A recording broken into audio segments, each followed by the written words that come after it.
तो शावकात राखमनोव को यूएफसी की वेल्टरवेट रैंकिंग से निकाल दिया गया है। बहुत सारे लोगों का ऐसा कहना है कि शावकात राखमनोव का यूएफसी कैरियर खत्म हो चुका है। इयन गैरी ने ऐसा बोला कि उसने शावकात का नी इस तरीके से डिस्ट्रॉय करा कि शावकात राखमनोव का यूएफसी कैरियर ही खत्म हो गया है। बहुत सारी बातें निकल के आ रही हैं, शावकात क्या कमबैक करेगा नहीं करेगा, इस्लाम वर्सेस शावकात की जो एक ड्रीम मैचअप था क्या वो पूरा हो पाएगा यूएफसी के अंदर, सारी चीजों के बारे में इस वीडियो के अंदर डिस्कस करेंगे। साथ ही साथ भाइयों हम सबको पता है इस हफ्ते UFC 325 इवेंट हुआ था और उस इवेंट के बाद ये पता चल रहा है कि डियोगो लोपेस के दोनों पैरों में यहां पर इंजरी आ चुकी है। दोनों पैर बेसिकली टूट चुके हैं यहां पे डियोगो लोपेस के UFC 325 में वोल्कानोव्स्की से फाइट करते टाइम। तो इन सारी चीजों के बारे में भी इस वीडियो के अंदर डिस्कस करेंगे। हबीब नुरमागोमेडोव ने उस्मान नुरमागोमेडोव के कमबैक के रिगार्डिंग बहुत सारी चीजें बोली है। उनका ऐसा कहना है कि उस्मान नुरमागोमेडोव करंटली इलिया टुपुरिया और अरमान सारूकियन के लेवल पे आ चुके हैं। तो इन सारी चीजों के बारे में आप सबको इस वीडियो के अंदर बताऊंगा, लेकिन उससे पहले आप सब वीडियो को लाइक कर देना,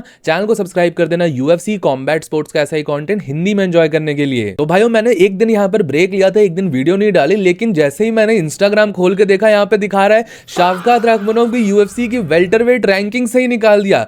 मतलब मैं एक दिन यहां पर ब्रेक लेता हूं और उथल पुथल मच जाती है यूएफसी के अंदर। बहुत सारे लोगों में से आप सबका डीएम आया कि यहां पर अचानक से ये क्या हो गया, क्या यूएफसी भी शावकात को निकालने की प्लानिंग में है। काफी सारे दागिस्तानी कॉकस फाइटर्स को यहां पर निकाला था, उनका कॉन्ट्रैक्ट रिन्यू नहीं करा था, तो क्या यहां पे शावकात का भी नंबर आ चुका है? तो भाइयों ऐसा यहां पर बिल्कुल भी नहीं है। एक बेसिकली जेनरिक स्टेटमेंट यहां पर यह दी जा रही है कि शावकात राखमनोव को उनकी रैंकिंग से इसलिए स्ट्रिप किया गया, एक जबकि वो टॉप 5 का फाइटर था, उसको इसलिए हराया गया क्योंकि वो बहुत ज्यादा इनएक्टिव था और इनएक्टिविटी के कारण यहां पर उसको यहां पर यूएफसी की वेल्टरवेट रैंकिंग से हटा दिया गया है फिलहाल। अब आप देखने जाओगे इनएक्टिविटी, तो लास्ट यहां पर जो शावकात राखमनोव ने फाइट करी थी दिसंबर 2024 में फाइट करी थी। अब 2026 लग चुका है, 27 तो नहीं लगेगा बट 26 लग चुका है। तो बेसिकली आप समझ सकते हो एक साल से ऊपर टाइम हो चुका है यहां पर शावकात राखमनोव को फाइट किए हुए, और यही रीजन यहां पर दिया जा रहा है उनको वेल्टरवेट रैंकिंग से निकालने का। अब बहुत सारे लोगों का और मेरा भी यहां पर इस बारे में यही ओपिनियन है कि कहीं ना कहीं अनफेयर तो जरूर है शावकात राखमनोव के लिए। पहली बात तो देखिए एक साल बहुत बड़ा टाइम नहीं होता किसी भी फाइटर के लिए, बहुत बड़ी इनएक्टिविटी नहीं है। ऐसा नहीं है कि टॉप 5 के किसी फाइटर को आप 15 पोजीशन से भी निकाल दोगे।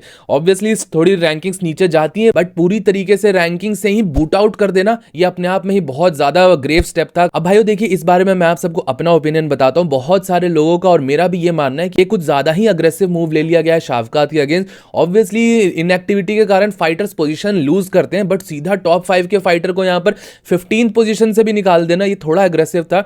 लेकिन आप सबको ये चीज भी मैंने पास में बहुत बार बताई है और आप लोगों ने इतना यूएफसी देखा है तो ये चीज तो आपने समझ ही ली होगी कि यूएफसी की रैंकिंग्स कोई बहुत ज्यादा सिग्निफिकेंट रैंकिंग्स नहीं होती, कोई हार्ड एंड फास्ट रैंकिंग नहीं होती है बहुत ज्यादा। इसके पीछे ऐसा नहीं है कि आपकी ये पोजीशन है तो आपको इसी अकॉर्डिंग ट्रीट किया जाएगा।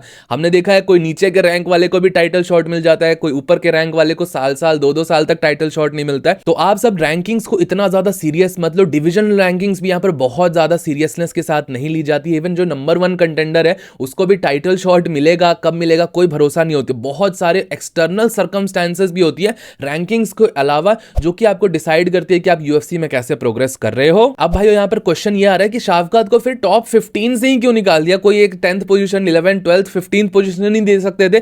तो इसके पीछे भाइयों रीजन ये हो सकता है कि शायद शावकात राखमनोव की जो कमबैक की टाइमिंग है या जो टाइमलाइन है वो बहुत लंबी जा चुकी है, क्योंकि रिसेंट टाइम्स में हमने देखा कि शावकात राखमनोव क्रचेस के थ्रू चल रहे हैं, उनके नी में इंजुरी थी और वो अभी भी पूरी तरीके से रिकवर नहीं कर पाए थे। 2024 में जब इयन गैरी से उनकी फाइट हुई थी उसके बाद वो इंजर्ड हो गए थे, उसके बाद उनको टाइटल शॉट नहीं मिल पाया, एक साल ऑलरेडी हो गया, अभी भी वो क्रचेस पे है, कोई नई सर्जरी करवानी पड़ी होगी। तो उनकी जो रिकवरी की टाइमलाइन है, जो कमबैक की टाइमलाइन है, शायद 6 महीने या 9 महीने और ज्यादा लगने वाले हैं। मतलब 2027 में उनका शायद कमबैक हो सकता है, ऐसी भी पॉसिबिलिटीज यहां पर बोली जा रही है।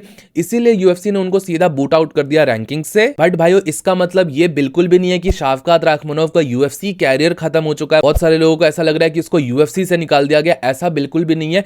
इवन दो वो अब रैंकिंग्स के अंदर नहीं है, लेकिन जिस दिन भी शावकात राखमनोव का कमबैक होगा उसको कोई एक टॉप कंटेंडर की फाइट मिलेगी, ना कि उसको रैंकिंग्स वापस से क्लाइम करनी पड़ेगी। उसको सीधा कोई टॉप 5 का अपोनेंट दिया जाएगा और अगर वो उस फाइट को जीतता है तो फिर टाइटल शॉट उसका वापस से सिक्योर हो जाएगा। इस तरीके से यूएफसी के अंदर चीजें चल रही है और ये इयन गैरी जैसे फाइटर्स यहां पर फालतू में फुटेज लेने आ रहे। ऑब्वियसली इयन गैरी मुझे बहुत अच्छा लगता है, फाइटिंग में जैसे उसने इंप्रूवमेंट्स दिखाई हैं बहुत अच्छी बात है, शावकात को भी बहुत कड़ी टक्कर दे दी थी, लेकिन उसका वो जो एक लॉस आया है उसको वो कहीं ना कहीं अच्छी तरीके से जस्टिफाई करना चाहता है कि हाँ ये लॉस मेरा शावकात के अगेंस्ट आया था और अब यहाँ पर जो ये इंजरी वाली बातें निकल के आ रही है, रैंकिंग्स यहाँ से निकाल दिया गया शाफकात के बाद, तो इयन गैरी का ऐसा कहना है कि मैंने इस फाइट के अंदर शाफकात को ऐसा इंजर करा कि उसका यूएफसी कैरियर ही खत्म हो गया। बेसिकली ये क्रेडिट यहाँ पर पूरी तरीके से शाफकात राखमनोव को इंजर्ड करने का, उसकी यहाँ पर इनएक्टिविटी का इयन गैरी ले रहा है। उसका ऐसा कहना है मेरे से फाइट करके, मेरे कारण ऐसे यहाँ पर हुआ शाफकात जैसे ग्रेट फाइटर के साथ। अब भाई देखिए यहाँ पर इयन गैरी अच्छा फाइटर है, वेल्टरवेट डिवीजन में अच्छी सिक्योर कर ली अपनी पोजीशन, लेकिन ये फालतू की चीज है जो एक्स्ट्रा फुटेज वो लेने आता है ना। ऑब्वियसली शाफकात राखमनोव ने तो जैसे उसके बाद कोई ट्रेनिंग सेशन ही नहीं करा होगा, या फाइटर्स यहाँ पे ट्रेनिंग में तो इंजर्ड होते नहीं है। और ऑब्वियसली कॉम्बैट स्पोर्ट्स ऐसा गेम है जब आप एक रेसलिंग बेस्ड फाइटर हो आपको इंजरी ज्यादा होती है। जिसने भी रेसलिंग, ग्रैपलिंग वगैरह की क्लासेस करी है, हर एक ट्रेनिंग सेशन में रिस्क होता है कि आपको कोई कैरियर एंडिंग इंजरी भी हो सकती है। ऑब्वियसली शाफकात राखमनोव की मल्टीपल सर्जरीज हुई हैं, और कॉम्बैट स्पोर्ट्स में बहुत ज्यादा इंपॉर्टेंट होता है। बहुत सारे लोगों को लगता है कि स्ट्राइकिंग, रेसलिंग, अपने न्यूट्रिशन वगैरह इंपॉर्टेंट होता है। ये सारी चीजें इंपॉर्टेंट है कॉम्बैट स्पोर्ट्स में। साथ ही साथ आपको इंजरीज मैनेज करना आना चाहिए। जितना ज्यादा से ज्यादा आप अवॉइड करोगे कि इंजरी आपको ना हो, उतना ही लंबा आपका कैरियर होगा, उतनी ही ज्यादा आप अपॉर्चुनिटीज को ग्रैब कर पाओगे। क्योंकि देखो शाफकात को इस टाइम पे यही लॉस हो रहा है, टाइटल अपॉर्चुनिटीज को मिल सकती थी बट वो फिट नहीं है, वो इंजरी फ्री नहीं है, इसलिए वो ये सारी चीजों को कर नहीं पा रहा। और हमने बहुत ग्रेट फाइटर्स देखे हैं जो कि फाइटिंग बहुत अच्छा कर सकते हैं, उनका न्यूट्रिशन, उनकी फिजिक, उनकी फाइटिंग स्किल सब ऑन पॉइंट रहती है, लेकिन वो इंजरी प्रोन होते हैं, बहुत ज्यादा इंजरीज उनको होती है। ब्रायन ओर्टेगा एक ऐसा फाइटर है, आप फेदरवेट डिवीजन का देख सकते हो, उसका भी प्राइम इस तरीके से वेस्ट हुआ है। तो इंजरी फ्री रहना और इंजरी को मैनेज कर पाना अच्छी तरीके से, ताकि आप राइट टाइम पे पीक करो और राइट अपॉर्चुनिटीज को ग्रैब कर पाओ, ये बहुत बड़ा एस्पेक्ट होता है कॉम्बैट स्पोर्ट्स का, और इसको बहुत सारे फाइटर्स ओवरलुक करते हैं। बाकी भाइयों आप सबका इस बारे में क्या सोचना है, आप सब मुझे नीचे कमेंट सेक्शन में बता सकते हो। अब इंजरी की बातें कर ही रहे हैं तो यहाँ पे डिएगो लोपेज ने ये रिवील करा कि उनके दोनों पैर टूट गए यूएफसी 325 में अलेक्जेंडर वोल्कानोव्स्की से फाइट करते हुए। ऑब्वियसली अगर आपने रीमैच फाइट देखोगी तो एक किक हैवी गेम प्लान लेके डिएगो लोपेज आया था, और मल्टीपल टाइम्स उसने लो लेग किक्स वगैरह ट्राई करी जो कि वोल्कानोव्स्की ने चेक कर दी। और ऑब्वियसली भाइयों जब आपकी किक्स चेक होती है तो बहुत ज्यादा चांसेस होते हैं ब्रेक होने का। हालांकि यहाँ पे जो फ्रैक्चर है बहुत माइनर फ्रैक्चर है, जिसपे यहाँ पे डिएगो लोपेज को सर्जरीज कराने की जरूरत नहीं पड़ेगी, बट दोनों फीट्स में यहाँ पर उनको इंजरी हो गई है इस फाइट के अंदर। अब भाइयों Diego Lopez as a fighter मुझे पसंद है, और इवन दो मैं उसकी रीमैच में परफॉर्मेंस है काफी ज्यादा डिसअपॉइंटेड हूं, बट स्टिल दोनों इंजरीज के दोनों लेग्स इंजर्ड होने के बाद भी वो फाइट कर रहा था। एक लेग तो मुझे ऐसा लगता है 5th राउंड में इंजर्ड हुआ था, वो मैंने भी नोटिस करा था फाइट देखते टाइम। तो डेफिनेटली मैं चाहूंगा कि वो ज्यादा अच्छी तरीके से वापस निकल के आए, दोनों इंजरीज उसकी हील हो जाए, दोनों पैर सही तरीके से, और अच्छी फाइट वापस से करे, यूएफसी में कमबैक हो उसका। बट ये जो इंजरीज है इसको कहीं भी एक्सक्यूज की तरह नहीं डाला जा सकता है यहाँ पर डिएगो लोपेज की परफॉर्मेंस के लिए।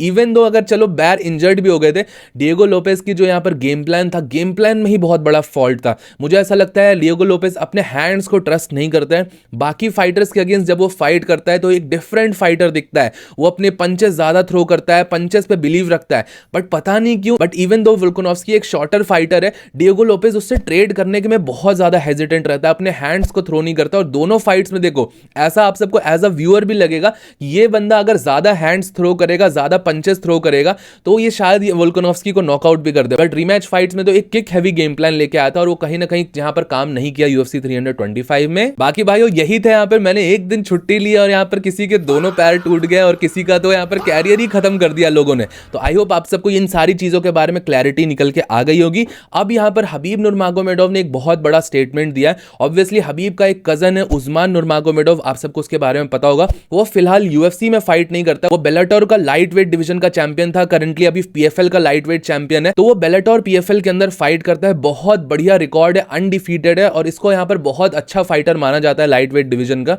तो लोगों का ऐसा क्वेश्चन रहता है कि वो कब यहाँ पर बेलाटोर पीएफएल छोड़ के यूएफसी में आने वाला है। हालांकि मैंने आप सबको प्रेडिक्शन वगैरह में बताया था कि शायद 2026 तक यहाँ पर उस्मान नुरमागोमेडोव यहाँ पर यूएफसी के अंदर स्विच कर जाएंगे। और इसी रिगार्डिंग भाइयों हबीब नुरमागोमेडोव ने रिसेंटली एक स्टेटमेंट दिया, और उनका ऐसा कहना है कि आज से 1 साल पहले आप मुझसे पूछते तो उनको ऐसा लगता था कि उस्मान नुरमागोमेडोव को वर्क करने की जरूरत है, बट अभी के हिसाब से उनको ऐसा लगता है कि उस्मान नुरमागोमेडोव का लेवल इलिया टुपुरिया और अरमान सारूकियन जितना है। उनका ऐसा मानना है कि उस्मान नुरमागोमेडोव ने वो स्किल्स, वो एक्सपीरियंस गेन कर लिया है कि वो लाइट वेट डिवीजन यूएफसी का लाइट वेट डिवीजन, जो कि सबसे टफेस्ट डिवीजन भी माना जाता है, उसके अंदर कंपीट कर सकते हैं। तो भाइयों अब आपको इस बारे में मैं अपना ओपिनियन बताता हूं। ऑब्वियसली हबीब का वो कजन है, हबीब उसके यहाँ पर बोस्ट करेंगे, उसके लिए हाइप यहाँ पर जनरेट करने की कोशिश कर रहे हैं। लेकिन जो ये स्टेटमेंट उन्होंने दिया है कि इलिया टुपुरिया और अरमान सरूकियन के लेवल पे, इसको टेस्ट करने का एक ही तरीका है, और वो तरीका ये है कि उस्मान नुरमागोमेडोव यूएफसी में आए, पीएफएल का कॉन्ट्रैक्ट छोड़े और यूएफसी में आके फाइट करें। हम यहां पे बैठ के बिल्कुल भी उसको डिस्क्रेडिट भी नहीं कर सकते हैं, उसको क्रेडिट भी नहीं कर सकते हैं,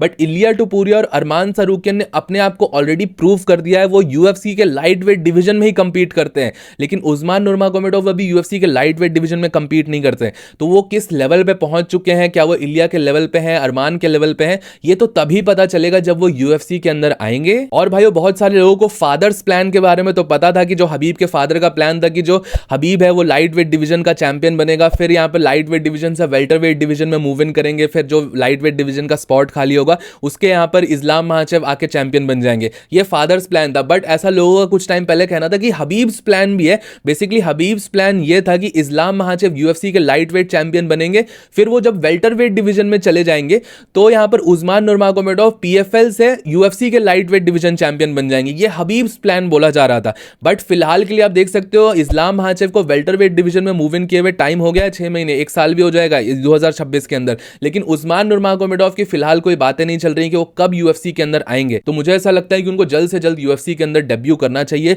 28-29 की उनकी एज भी हो चुकी है, तो डेफिनेटली ये टाइम बहुत ज्यादा है कि यहाँ पर यूएफसी में आए, और एक्चुअल जो लेगेसी आपकी पता चलती है वो यूएफसी के अंदर कंपीट करके ही पता चलती है। ऑब्वियसली बेllator और पीएफएल का लाइट वेट चैंपियन बनना भी बड़ी बात है, लेकिन जो भाइयों आपको एक्चुअल क्रेडिबिलिटी, आपकी एक्चुअल लेगेसी बिल्ड हो गई, वो तो यूएफसी के अंदर ही होती है, क्योंकि यूएफसी को दुनिया का सबसे टफेस्ट एमएमए ऑर्गेनाइजेशन बोला जाता है। इसका जो यहाँ पर टैलेंट पूल है, इसके अंदर दुनिया के सबसे क्रेजी फाइटर्स कंपीट करने के बाद उनमें से शॉर्टलिस्ट होकर फाइट करते हैं। तो अपने आप में यूएफसी के अंदर कंपीट करा तभी कंपीट करा, वरना बाकी सारे ऑर्गेनाइजेशंस की उतनी ज्यादा वैल्यू नहीं होती है। बाकी भाइयों आप सबका इस बारे में क्या कहना है मुझे नीचे कमेंट सेक्शन में जरूर बताइएगा। टिल देन वीडियो पसंद आया होगा तो प्लीज वीडियो को लाइक, चैनल को सब्सक्राइब कर दीजिएगा। मिलता हूं आप सबको नेक्स्ट वीडियो में अगले अपडेट के साथ। Bye bye.